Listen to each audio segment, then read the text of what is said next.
قبلہ بابا جی کا پسندیدہ جو موضوع تھا نا، اور جو آپ کی جو فکر تھی، اور جو ایک فکر دے کر گئے اس امت کو، وہ نبی پاک علیہ السلام کی ناموس رسالت کی حفاظت اور عقیدہ ختم نبوت کا تحفظ۔ جب بھی بات کرتے تھے میں نے بڑی مرتبہ ان کو دیکھا ہے، کل خانی کی محفل ہوتی بیان رسول اللہ کی عزت و ناموس میں ہوتا ہے، 40ویں کی محفل ہوتی بیان سرکار کی ختم نبوت میں ہوتا، کسی طرح کی بھی محفل ہے، شادی کی محفل ہے، وہ بات حضور کی محبت کی کیا کرتے تھے، ساری زندگی حضور کی محبت کی باتیں کرتے رہے۔ جب دنیا سے گئے تو پھر رسول اللہ نے بھی دکھا دیا، یہ دیکھو میرا عاشق جا رہا ہے، عاشق کا جنازہ ہے، ذرا دھوم سے نکلے۔ تو پھر ایسی دھوم پڑی ہے، اپنے تو اپنے پرائے بھی مان گئے ہیں، ہم تو کچھ اور ہی سوچتے رہے، یہ تو سچا عاشق رسول ہے۔ بھی تیرے جان نثار، بھی تیرے جان نثار۔ چند تھوڑی سی بریک باتیں میں نے آپ سے کرنی ہے۔ یہ تو قبلہ بابا جی کو ہم نے خراج تحسین پیش کیا ہے۔ عقیدہ ختم نبوت کیا ہے؟ والا کہ رسول اللہ و خاتم النبیین، ختم نبوت یہ جملہ دو لفظ ہیں اس کے، ایک ہے لفظ ختم، دوسرا ہے نبوت۔ بولو یار ساتھ ساتھ، یہ کتنا حساس مسئلہ ہے کہ یہ مسلمانوں کی شارگ ہے۔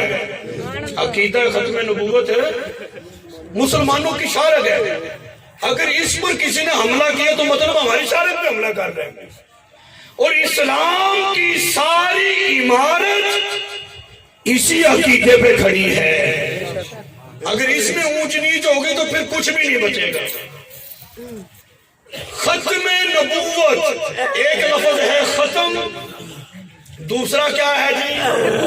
نبوت۔ ختم کے بہت سارے معنی، لغوی معنی اس کا ہے مہر لگانا، عرفی معنی ہے اس کا کسی چیز کا ختم ہو جانا، اختتام پذیر۔ جب کوئی چیز ختم ہو جائے، اختتام پذیر ہو جائے، موک جائے تو ہم کیا کہتے ہیں؟ ختم ہو گئی۔ توجہ ہے کہ بس وہی باتیں کریں، یہ رہنے دیں عقیدہ سمجھانے کو، محبت سے سبحان اللہ۔ نعرہ تکبیر، نعرہ رسالت، نعرہ حیدری، تاجدار ختم نبوت۔ یہ بس دو تین باتیں یہ سمجھ لیں، پھر یہ انشاءاللہ تعالی یہ مسئلہ حل ہو جائے گا۔ عرفی معنی اس کا ہے کسی چیز کا ختم ہو جانا، اختتام پذیر ہونا، مک جانا، یہ اس کا عرفی معنی ہے۔ اصطلاحی شرعی معنی ختم کا ہے آخری۔ کیا معنی ہے جی؟ آخری۔ کہ خاتم النبیین اس کا معنی ہے کہ نبی پاک علیہ السلام آخری نبی ہیں۔ سب سے پہلے ہم اس کا عرفی معنی کرتے ہیں۔ ختم کا عرفی معنی ہے کسی چیز کا ختم ہو جانا، مک جانا، اختتام پذیر ہو جانا۔ مطلب کیا ہے؟ نبی پاک علیہ السلام تک سلسلہ نبوت آیا، حضور پر آ کر ختم ہو گیا، نبی پاک پر آ کر ختم ہو گیا، بس اب یہ سلسلہ نبوت آگے نہیں جائے گا۔ میرے آقا علیہ السلام نے فرمایا، حدیث ہے، سرکار نے فرمایا، اس عرفی معنی پہ حدیث پیش کر رہا ہوں، فرمایا کہ سلسلہ نبوت آدم علیہ السلام سے چلا، حضور فرماتے ہیں مجھ محمد پہ آ کے ختم ہو گیا۔ دوسری حدیث پاک میرے آقا علیہ السلام نے فرمایا، میں اور قیامت، حضور فرماتے ہیں اس طرح جس طرح کہ ہاتھ کی دو انگلیاں ملی ہوئی ہیں، فرمایا میرے بعد قیامت آئے گی، کوئی نیا نبی نہیں آئے گا۔ نبوت کا اختتام حضور پر ہو گیا، قیامت تو آ سکتی ہے، قیامت لیکن حضور کے بعد کوئی نیا نبی نہیں آئے گا. اس جملے پہ غور کریں. مطلب یہ کہ جو گزر گئے ان میں سے گنجائش ہے. حضرت عیسیٰ علیہ السلام نے تشریف لانا ہے, زندہ ان کو اٹھا لیا گیا تھا, وہ تشریف لائیں گے. ان کے بارے میں میرے آقا علیہ الصلوۃ والسلام نے فرمایا کہ جب عیسیٰ علیہ السلام تشریف لائیں گے اس وقت روح زمین پر دین ہی دین ہوگا, ایک کافر بھی نہیں بچے گا. میرے آقا علیہ الصلوۃ والسلام نے ابھی تک تشریف لائے نہیں, 1400 سال پہلے حضور نے خبر دے دی. فرمایا کہ جب وہ آئیں گے اسلام ہی اسلام ہوگا, کفر ختم ہو جائے گا. مدینہ شریف میں آ کر ان کا وصال ہوگا. سرکار فرماتے ہیں میرے روزے کے ساتھ اس کو دفن کیا جائے گا. ابھی تو سرکار کا مزار ہی نہیں بنا تھا. سرکار خبر دے رہے اس وقت کہ ابھی حضور کا مزار نہیں بنا, کہاں جگہ ملے گی کہاں نہیں, ہم کیسے سیں. ہو سکتا بم دھماکے میں بندہ اڑ جائے, ہڈیاں بھی نہ ملے تو کون سی قبر. میرے آقا نے فرمایا مدینہ میں ان کا وصال ہوگا. یہ بھی خبر حضور نے دے دی کہ میرا روزہ بھی مدینے میں ہی بنے گا. میرے روزے میں میرے ساتھ ان کو دفن کیا جائے گا. تو بڑی معذرت کے ساتھ ان لوگوں کو بھی حیا کرنی چاہیے نا جو نبی کے علم پہ بات کرتے ہیں. یہ حضور کا علم نہیں تو اور کیا ہے. عیسیٰ علیہ السلام تشریف ضرور لائیں گے لیکن میرے آقا علیہ السلام کے دین کی تبلیغ کریں گے, حضور کی شریعت کی ہی تبلیغ کریں گے. اس دور کا سب سے بڑا فتنہ جو ہے نا وہ فتنہ قادیانیت ہے. ہم علماء نے یہ سمجھا ہوا ہے جی اس کو بیان کرنے کی ضرورت ہی کوئی نہیں, ضرورت کوئی نہیں. بچے ہمارے جاتے ہیں کالجوں میں, یونیورسٹیوں میں, صورتحال کیا ہوتی ہے وہاں پہ قادیانی ہے. وہ پھر ان بچوں کو ورگلاتے ہیں, ان کی تربیت کرتے ہیں. نتیجہ کیا ہوتا ہے, وہ بچہ بے دین ہو جاتا ہے, اپنے نبی کو چھوڑ کر اس مرزا کانے کے پیچھے لگ جاتا ہے. اس دور کا سب سے بڑا فتنہ قادیانیت ہے. آپ کو پتہ ہے یہ قادیانی ساہیوال کے اندر زیادہ زور پکڑ رہے ہیں. آپ کو اس چیز کا علم ہے, بڑے بڑے ان کے کاروباری مراکز ہیں, ہمیں خبر ہی کوئی نہیں. ہم تو بس بیٹھے ہیں, بس روٹی ملنی چاہیے 2 ٹائم, روٹی کی کھاؤ اور سو جاؤ. نبی پاک علیہ السلام کے عقیدہ ختم نبوت کا تحفظ یہ ہم نے کرنا ہے. قبلہ بابا جی کے ہاتھ پہ ہم نے اس عقیدے پر بیٹھ لی ہے انشاءاللہ. یہ ناصور ہے اس دور کا فتنہ قادیانیت. یہ پتہ کیا کہتے ہیں, اس نے بڑے بڑے دعوے کیے مرزا کانے نے, غلام قادیانی نے. لوگ کہتے ہیں کہ اس کا نام تھا غلام احمد. میں نے آج تک نہیں کہا. غلام احمد تو ہم ہیں جو رسول اللہ کی ختم نبوت کی محفل سجا کر بیٹھے ہیں. وہ غلام قادیانی ہے, وہ کہاں سے غلام آیا رسول اللہ کا. بھائی نبوت کا دعویٰ کیا, پھر اصلی ہوں نقلی ہوں سایہ کچھ بھی نہیں. ہمارے اسلاف نے اس کا رد کیا, مقابلہ کیا. ایک گنجائش اس کے لیے بچی, کہنے لگا عیسیٰ علیہ السلام نے آنا ہے نا تو بس وہ عیسیٰ میں ہوں, میں آ گیا ہوں. اچھا بندہ بات کرنے سے پہلے اپنی اوقات چیک کر لے, یہ کوئی ضروری ہے کہ کوئی نہیں. میں نے کہا جس عیسیٰ کا ذکر قرآن میں ہے وہ تو اندھوں کو آنکھیں دیتے تھے, یہ تو خود ہی اندھا ہے, یہ تو خود کانا ہے, دعویٰ کرتا ہے عیسیٰ علیہ السلام ہونے کا. او جی ہمارے مرزے پہ بھی وحی آتی تھی. میں نے کہا ہمارے نبی پہ جو وحی آئی ہے وہ ہے قرآن. یہ قرآن ہم کر رہے ہیں سائیڈ پہ, تمہارے کانے پہ جو وحی آئی ہے لاؤ اس وحی کو اور کرو وحی قرآن کے ساتھ اس کا مقابلہ. قرآن کی طرف تم کیا کرنے آتے ہو, یہ تو ہمارے نبی پہ نازل ہوا ہے نا جی. او نہیں جی یہ عیسائی ہے. یہ ایک سادی سی بات کر لیتے ہیں کہ جب یہ کہنا کہ یہ مرزا ہمارا مرزا قادیانی یہ عیسیٰ ہے, ان سے یہ کہو بھی یہ بتاؤ اس کا نام کیا ہے, کہیں گے جی غلام قادیانی. اسے کو اچھا اس کا باپ بھی کوئی ہوگا, چلے کسی کا ہی نام بتا دو. کہتے جی جو زیادہ معروف ہے مشہور ہے وہ ملتا ہے یوسف. اور بھی ہیں لیکن یوسف زیادہ کثرت سے ملتا ہے. نام غلام قادیانی، باپ کا نام یوسف، ماں کا نام چراغ بی بی. مرا کہاں پہ تھا؟ لاہور میں. نپیا کتنے ہے؟ کہتے قادیانی انڈیا میں. میں نے کہا چلو ٹھیک ہو گیا. تم کہتے ہو یہ عیسیٰ ہے، نام بتاؤ.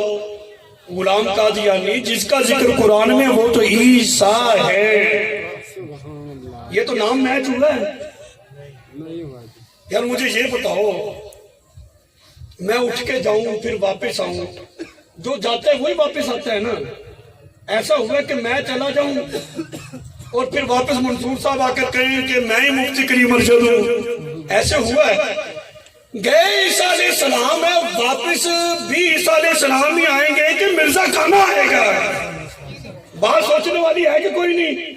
نام بتاتے ہو غلام قادیانی، دعویٰ کرتے ہو عیسیٰ علیہ السلام کا. اچھا اس کا باپ کون ہے؟ کہتے جی یوسف. مرزا کھانے کا باپ کون ہے؟ یوسف. میں نے کہا جس کا ذکر قرآن میں ہے حضرت عیسیٰ علیہ السلام، ان کے تو والد ہے ہی کوئی نہیں، وہ تو رب کی نشانی ہے، کلمات اللہ ہے. ان کے تو والد ہے ہی کوئی نہیں، بغیر باپ کے پیدا ہوئے، یہ تو رب کی قدرت ہے. وہ تو عیسیٰ بن مریم ہے. اچھا جس کی ماں کا نام بتائیں، چراغ بی بی. اچھا جن کا ذکر قرآن میں وہ تو عیسیٰ بن مریم ہے. نہ نام میچ، نہ باپ، نہ علاقہ، نہ شہر، کچھ بھی نہیں. تو اس کا مطلب یہ ہے یہ کذاب ہے، دجال ہے اس دور کا. میرے آقا علیہ السلام نے فرمایا حضرت عیسیٰ علیہ السلام جب تشریف لائیں گے تو مشرق کی جامع مسجد ہوگی، دائیں طرف کا مینار ہوگا، مینار کا رنگ سفید ہوگا. حضرت عیسیٰ علیہ السلام تازہ تازہ وضو کر کے لائیں گے، پانی کے قطرے ان کی داڑھی مبارک میں ہوں گے. عیسیٰ علیہ السلام فرشتوں کے پروں پر تشریف فرما ہوں گے، جامع مسجد میں تشریف لائیں گے. اذان ہو چکی ہوگی، تکبیر ہو چکی ہوگی، امام مصلی میں ہوگا. جب آپ تشریف لائیں گے لوگ دیکھ کر پہچان لیں گے عیسیٰ علیہ السلام ہیں. بات توجہ سے سننا، لوگ پہچان لیں گے کہ عیسیٰ علیہ السلام ہیں. عرض کی جائے گی آئیے مصلی پر نماز پڑھائیے. عیسیٰ علیہ السلام پتہ کیا فرمائیں گے؟ جملہ سنو، میں کہتا ہوں ایمان تازہ ہو جائے گا. اپنے مقام کو پہچانو، ہم حضور کے امتی ہیں.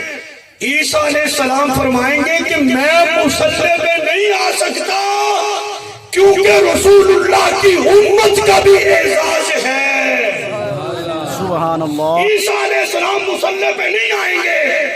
مسلم شریف کی حدیث ہے، میرے آقا علیہ السلام نے فرمایا او میرے غلاموں سنو، اس وقت تمہاری شان کیا ہوگی؟ کیف انتم فیکم اذا نزل فیکم عیسیٰ ابن مریم امامکم فیکم. میرے آقا علیہ السلام نے فرمایا اس وقت تمہاری شان کیا ہوگی جب عیسیٰ بن مریم تمہارے درمیان تشریف لائیں گے. تمہارے امام عیسیٰ نہیں بلکہ تمہارے امام تم ہی میں سے ہوں گے. کیف انتم اذا نزل فیکم عیسیٰ ابن مریم امامکم فیکم. حضور نے فرمایا اس وقت کیا تمہاری شان ہوگی. غلاموں نے عرض کی یا رسول اللہ، اچھا یہ غیب کوئی نہیں، عیسیٰ علیہ السلام تو ابھی آئے کوئی نہیں. حضور نے پہلے فرما دیا وہ تشریف لائیں گے، مصلی پہ نہیں آئیں گے. یعنی عیسیٰ علیہ السلام وہ ہیں، وہ تو مصلی پہ نہیں آئیں گے. جو عیسیٰ بننے کا دعویٰ کر رہا ہے یہ نبوت کا ہی دعویٰ کر دیا اس نے. اچھا بات بڑی قابل غور ہے.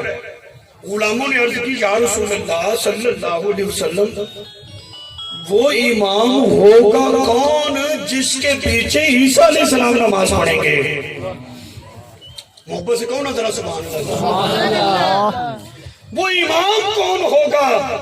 میرے آقا علیہ السلام نے فرمایا اس کا نام میرے نام پر ہوگا، اس کے باپ کا نام میرے والد کے نام پر ہوگا، وہ میری آل رسول سے ہوگا۔ حضور نے فرمایا اس کا نام امام محمد مہدی ہوگا، وہ امامت فرمائیں گے۔ اچھا، یہ ساری روایت، مختلف روایات کا خلاصہ میں نے آپ کے سامنے ذکر کیا ہے کہ عیسیٰ علیہ السلام جب تشریف لائیں گے تو دمشق کی جامع مسجد ہوگی۔ میں چیلنج کرتا ہوں، پورے وثوق سے بات کر رہا ہوں، ساری زندگی یہ مرزا کانا قادیانی دمشق گیا ہی کوئی نہیں، دعویٰ کرتا ہے عیسیٰ علیہ السلام ہونے کا، ساری زندگی ادھر نہیں گیا۔ عیسیٰ علیہ السلام نے تو نزول ہی وہاں پہ فرمانا ہے۔ اور یہاں پر دوسری قابل غور بات کہ اس وقت کا دجال ہے، کہتا یہ ان کے عزائم بڑے خطرناک ہیں۔ ہم کہتے ہیں لا الہ الا اللہ محمد رسول اللہ، یہ مسلمانوں کا کلمہ ہے، وہ بھی پڑھتے ہیں، لیکن وہ اس محمد سے مراد سرکار کی ذات نہیں لیتے، بلکہ اس سے مراد وہ مرزا کانے کو لیتے ہیں۔ دھوکہ کیا دیتے ہیں؟ جی تم کلمہ پڑھتے ہو، ہمیں کیوں نہیں پڑھنے دیتے؟ ہم بھی تو مسلمان ہیں۔ تم مسلمان کہاں سے ہو؟ میرے آقا علیہ السلام نے بار بار فرمایا انا خاتم النبیین لا نبی بعدی، حضور نے فرمایا میں آخری نبی ہوں، میرے بعد قیامت تک کوئی نبی نہیں آئے گا۔ اگر کوئی بندہ حضور کے بعد نبوت کا دعویٰ کرتا ہے وہ کافر ہے، اور جو ان کے پیروکار ہیں، ان کے ماننے والے، وہ بھی کافر ہیں۔ سید اعلیٰ حضرت نے فتاوی رضویہ شریف کے اندر یہاں تک لکھا ہے اگر کسی بندے کا یہ خیال ہونا یا قادیانی مظلوم ہے، ان پہ کیوں اتنا ظلم کر رہے ہو، تعلقات توڑنے نہیں چاہیے، رکھنے چاہیے، یہ بھی ساڈے بہن پرا فرمایا وہ بھی کافر ہے، اس کا نکاح ٹوٹ گیا جو اس طرح کا نظریہ رکھتا ہے۔ تو ایسے لوگوں سے کسی قسم کا تعلق نہیں رکھنا چاہیے، ہم مسلمان ہیں۔ اور یہی فکر امیر المجاہدین علامہ خادم حسین رضوی صاحب نے دی ہے کہ حضور آخری نبی ہے، سرکار کے بعد کوئی نبی نہیں۔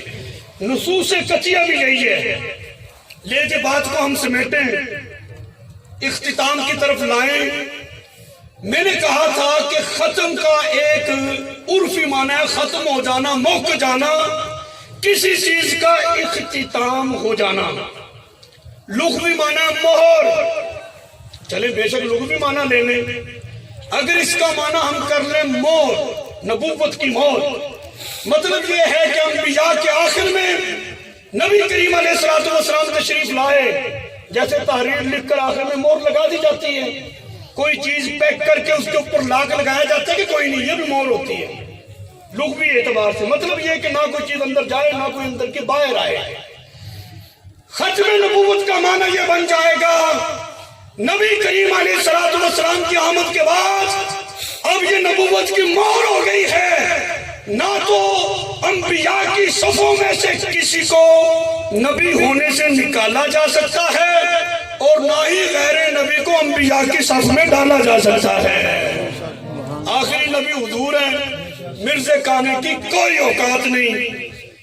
اگر ہم اس کا معنی نہیں، اصطلاحی شرعی معنی جو ہے ختم نبوت کا وہ ہے وَلَٰكِن رَسُولَ اللَّهِ وَخَاتَمَ النَّبِيِّينَ، کہ نبی پاک علیہ السلام آخری نبی ہیں۔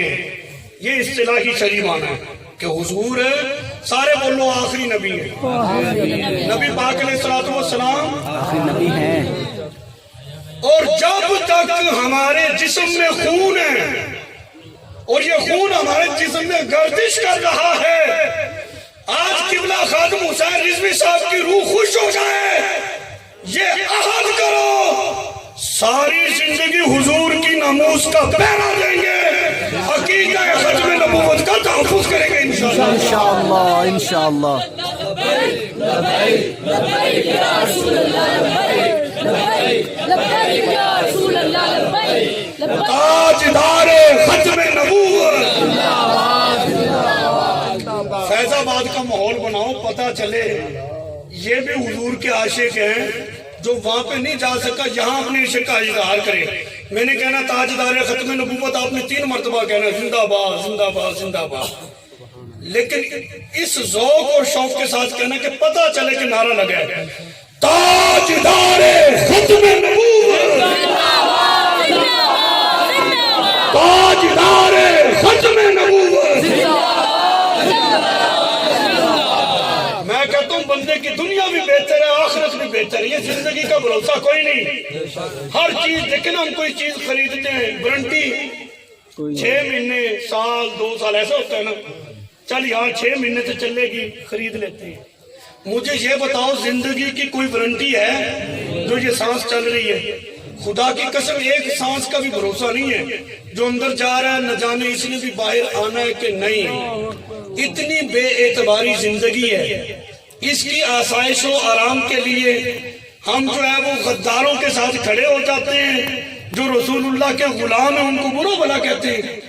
آج اس طرح نعرہ لگاؤ تاکہ پچھلے گناہوں کا یہ نعرہ ہمارا کفارہ بنے, اور ساری زندگی ہم انشاءاللہ نبی کریم علیہ السلام کی عزت و ناموس کی جو سرحدیں ہیں پہرے دار بن کے اپنی گزار دیں گے. تاجدار ختم نبوت, تاجدار ختم نبوت. آخری حدیث پیش کر رہا ہوں, اس کے بعد دعا ہوگی. آخری حدیث, مسیلمہ کذاب. آج لوگوں کو بڑی تکلیف ہوتی ہے, روڈ بند کر دیتے, حدیث ہے راستے میں کانٹا پڑا ہو ہٹا دو, روڑا پڑا ہو ہٹا دو. مولویوں نے پتہ نہیں کیڑا دین کاٹ دیتا ہے, روڈ بند کر دیا, ایمبولینسیں کھڑی ہیں, یہ ہے وہ, ساری چیزیں ان کو نظر آئیں. میں کہتا ہوں اس کائنات میں حضرت ابو بکر صدیق رضی اللہ تعالیٰ عنہ سے بڑا کوئی مفتی کوئی نہیں. مجھے بتاؤ حضرت ابو بکر صدیق سے بڑا کوئی مفتی ہے؟ اگر ان کے پائے کا ہے تو بات کرو, وگرنہ چپ ہو جاؤ. حضرت ابو بکر صدیق رضی اللہ تعالیٰ عنہ کے دور خلافت میں جو جنگ ہوئی پہلی, وہ عقیدہ ختم نبوت پر جنگ ہوئی تھی مسیلمہ کذاب کے ساتھ. سرکار دنیا سے رخصت ہو گئے ہیں. اب اندازہ کریں آپ, حضور ظاہری طور پر دنیا سے چلے گئے, بڑے بڑے فتنے کھڑے ہوئے. حضرت ابو بکر صدیق پہلے خلیفہ بنے. اسلام کی جتنی جنگیں ہوئی ہیں نبی پاک کی ظاہری حیات میں, توجہ ہے سبحان اللہ کون جی, سبحان اللہ. سرکار کی ظاہری حیات میں جتنی بھی جنگیں ہوئی, غزوات ہوئے, سرائے ہوئے, جتنی بھی ہوئے, صحابہ اکرام جو شہید ہوئے تھے نا ان کی تعداد تھی 259. 201 کم 60, بس اتنے صحابہ شہید ہوئے. اور اسلام کہاں سے کہاں پہنچا ہے. جو دہشت گردی کا لیبل اسلام پہ لگاتے ہیں نا جی, ان کو آئینہ دکھاؤ. 259 صحابہ شہید ہوئے, جتنے بھی غزوات ہوئے, جتنی جنگیں ہوئی, جتنے سرائے ہوئے, 259. لیکن یاد رکھنا حضرت ابو بکر صدیق رضی اللہ تعالیٰ عنہ کے دور خلافت میں جو پہلی جنگ ہوئی ہے نا ختم نبوت کے عقیدے کے تحفظ کے لیے, اس ایک جنگ میں 1200 صحابہ رسول اللہ کے شہید ہوئے. اتنا اہم ہے یہ عقیدہ. حضرت ابو بکر صدیق رضی اللہ تعالیٰ عنہ نے قیامت تک کے مسلمانوں کو بتا دیا, رسول اللہ کی ختم نبوت پر کچھ بھی نہیں دیکھا جاتا, بس حضور کی ختم نبوت کا تحفظ کیا جاتا ہے. قرآن پاک آج ہمارے پاس 2 گتوں کے درمیان ایک کتابی شکل میں ہے نا, سہولت ہے. کوئی قرآن کو آگ لگا دے بہت بڑی گستاخی ہے, لیکن ہمارے ہوتے کوئی ایسا کر نہیں سکتا, ایسا ہے نا. وہ کر رہے ہیں وہاں پہ, لیکن دل بڑا دکھتا ہے ہمارا. جتنی جوکیں ہیں کچھ کرتے ہی ہیں نا.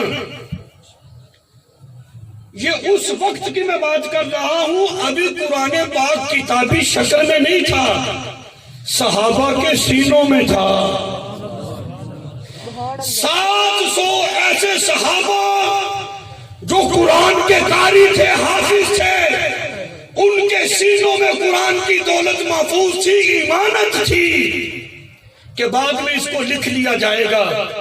حضرت ابو بکر صدیق نے اس چیز کی بھی پرواہ نہیں کی، فرمایا جو قاری ہے وہ بھی جائے، جو حافظ ہے وہ بھی جائے، قرآن کی حفاظت کا ذمہ رب نے لیا ہے، یہ حفاظت ہو ہی جانی ہے، سرکار کی ختم نبوت کا تحفظ ہم نے کرنا ہے۔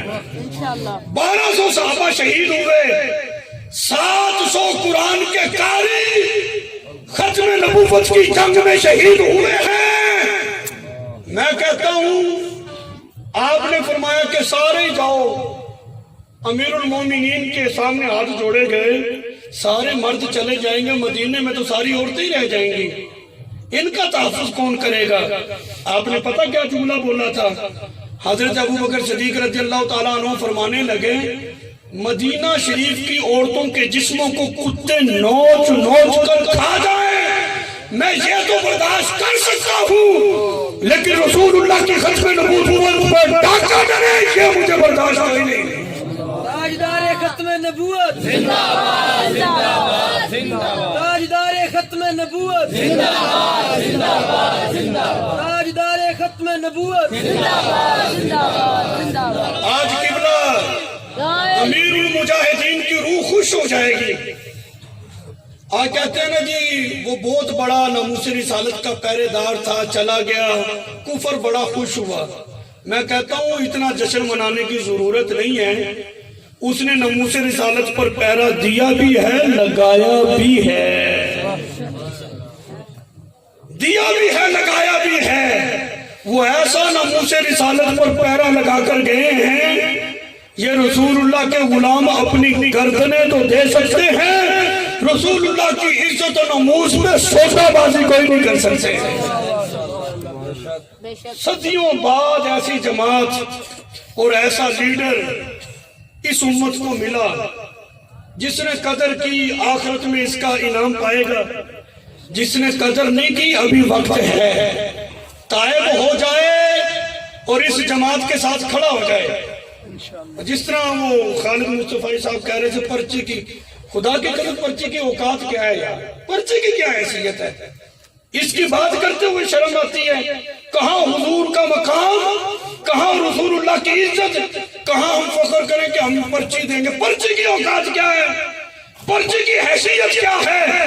بات یہ کرو یا رسول اللہ صلی اللہ علیہ وسلم، جب آپ کی عزت و ناموس پر حرف آئے گا ہم اپنی جانیں تو کیا اپنے بچوں کو بھی آپ کی عزت میں قربان کر دیں گے۔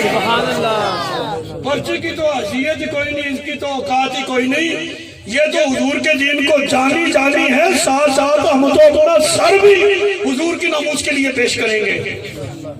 آخری بات، میسج، پیغام آج کی محفل کا، نبی پاک علیہ السلام آخری نبی ہیں، حضور کے بعد نبوت کا دروازہ بند ہے، کوئی نبی نہیں۔ کوئی ایسا دجال، کوئی فتنہ سامنے آئے، بغیر دلیل پوچھے، بغیر دلیل طلب کیے فوراً کہو تو دجال ہے، تو کافر ہے، ہم مسلمان ہیں، میرا تیرے ساتھ تعلق ہی کوئی نہیں۔ کیونکہ جس امام کے ہم ماننے والے امام اعظم ابو حنیفہ، آپ کا یہ فتویٰ ہے اگر کوئی نبوت کا دعویٰ کرے، کوئی بندہ اس سے دلیل طلب کرے، معجزے کا مطالبہ کرے، وہ بھی کافر ہے۔ جب یہ نصوص قطعیہ سے ثابت ہے حضور نبی آخری نبی ہے تو پھر دلیل پوچھنے کی کیا ضرورت ہے؟ ایک نمبر دو، دوسری بات جو ذہن میں بٹھانے والی ہے، بیان مکمل ہو گیا، یہ میسج ہے آج کے پروگرام کا، آج کی محفل کا۔ نمبر دو، زندگی کے سارے نقصان برداشت کر لینا، جتنے گھاٹے ہوں برداشت کرو، یہ منہ پہ جوتے لگے۔ ہم نے دیکھا اس شاخ وہ لبیک یا رسول اللہ کا نعرہ لگاتے تھے، یہ نام نہاد مسلمان منہ پہ جوتے مارتے تھے، مرنا کوئی نہیں انہوں نے۔ یہ کیا کہہ رہے ہیں؟ یہ جیسے کرتے اس کے ہاتھ میں گن اب برآمد ہوئی ہے، کوئی چھری ہے، کوئی تلوار ہے، کوئی خنجر ہے، ڈوب کے مر جانا چاہیے۔ وہ تو اللہ اور اس کے رسول کا نام لیتے تو جوتے مارتے ہیں۔ ہماری عزتیں کیا ہیں؟ ہماری اوقات کیا ہے جو اپنی عزت کی پرواہ کرے؟ دوسرا آج کا پیغام یہ ہے، کچھ بھی ہو جائے، ہمارے منہ پہ جوتے پڑ جائیں، یہ برداشت کر لیں گے، لیکن کوئی کتا رسول اللہ کا دھوکے یہ ہم کبھی بھی برداشت نہیں کریں گے۔ یہ دوسرا پیغام ہے، دنیا کا ہر نقصان، ہر گھاٹا برداشت کرنے کے لیے تیار رہیں گے، کر لیں گے، خوشی سے قبول کر لیں گے، لیکن اپنے نبی کی عزت میں حرف نہیں آنے دیں گے انشاءاللہ۔ انشاءاللہ۔ تیسری بات، یہ پتہ کیا طریقہ کار ہوتا ہے کفر کا؟ وہ مسلمانوں کو آپس میں لڑانے کی بڑی سازش کرتا ہے، بڑی منصوبہ بندی کے ساتھ، اس کو اپنی طرف کر کے پھر آپس میں مقابلہ کروانا، پھر تاڑی بجانا، مسلمانوں کو تقسیم کرنا، ادھر ادھر اوپر نیچے کیا ہو رہا ہے اس سے سروکار نہیں۔ ہم جہاں ہیں عہد کرو لبیک کے نعرے کے نیچے ہمیشہ متحد رہیں گے انشاءاللہ۔ قبلہ امیر المجاہدین کے مشن کا، وہ مشن کوئی اور بھی گھبرانا نہیں ہے، وہ مشن عقیدہ ختم نبوت کا تحفظ ہے، رسول اللہ کی ناموس رسالت کی جو سرحد ہے اس کی حفاظت ہے۔ اس مشن کو لے کر ہم نے آگے بڑھنا، پیچھے نہیں ہٹنا۔ اللہ تعالیٰ میری آپ کی حاضری